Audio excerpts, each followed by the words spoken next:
കൂട്ടുകാരെ, ഇത് നമ്മൾ വൈനുണ്ടാക്കാൻ എടുത്തതിൻ്റെ പിശിലാണ്. ആ പിശിൽ വെറുതെ കളയണ്ടല്ലോ എന്ന് കരുതി ഞാനൊരു കുമ്പിളുണ്ടാക്കാമെന്ന് വിചാരിച്ചു.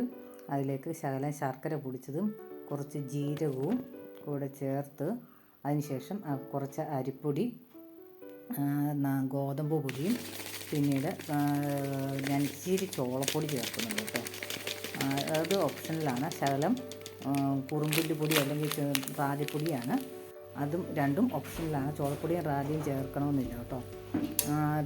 ഇത് ഞാനൊരു തേങ്ങ പൊട്ടിച്ചെടുത്ത തേങ്ങയ്ക്കകത്ത് ഇത് നമ്മുടെ തെങ്ങ് എന്നാണ് ഇവിടെ പറയുന്നത്. നിങ്ങളുടെ നാട്ടിൽ എന്താണിത് പറയുന്നത്?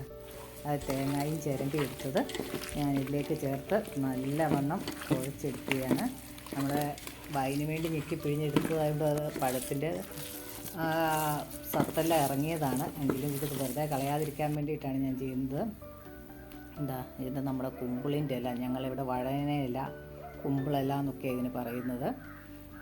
ഈ മരത്തേന്നുള്ള ഇലയാണ് നമ്മൾ എടുക്കേണ്ടത്. ഞങ്ങളിവിടെ ഒരു ചെറിയ കൈത്തോടുണ്ട്, അതിൻ്റെ സൈഡിലാണ് ഈ മരം നിൽക്കുന്നത്.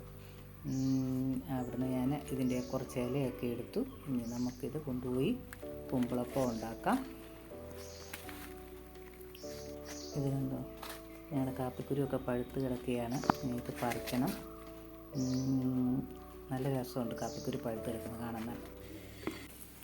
ഇനി ഞാനിത് ഒരു പാത്രം അടുപ്പിൽ വെച്ച് ആവി കയറ്റാൻ വെച്ചിട്ടുണ്ട്. അതിന് ശേഷം നമ്മൾ കുമ്പിളയില എടുത്ത് ഓരോന്നായിട്ട് കുമ്പിൾ കുത്തി അതിലേക്ക് നമ്മുടെ പഴവും ശർക്കരയെല്ലാം കൂടെ തേങ്ങയെല്ലാം ചേർത്ത് പൊടികളും ചേർത്ത മിശ്രിതം ഇതിലേക്ക് നിറച്ച് കുമ്പിൾ മടക്കി വെച്ച് അങ്ങനെ എല്ലാ കുമ്പിളും നമുക്കിങ്ങനെ ഉണ്ടാക്കിയെടുക്കാം. അതിന് ശേഷം നമുക്കിത് നല്ലപോലെ ആവി കയറ്റി വേവിക്കാം. എൻ്റെ കുമ്പിൾ ഇവിടെ റെഡിയായി. ഞങ്ങൾ കുറച്ച് കുമ്പിൾ തിന്ന് തീർത്തു കേട്ടോ. ഇതേണ്ട റാഗിയൊക്കെ ചേർത്തിട്ട് നല്ല ബ്രൗൺ കളറിൽ വരും. അതുപോലെ തന്നെ ഹെൽത്തി ആയിട്ടുള്ളൊരു കുമ്പിളപ്പമാണിത്. എല്ലാവരും ഇത് ട്രൈ ചെയ്ത് നോക്കണേ.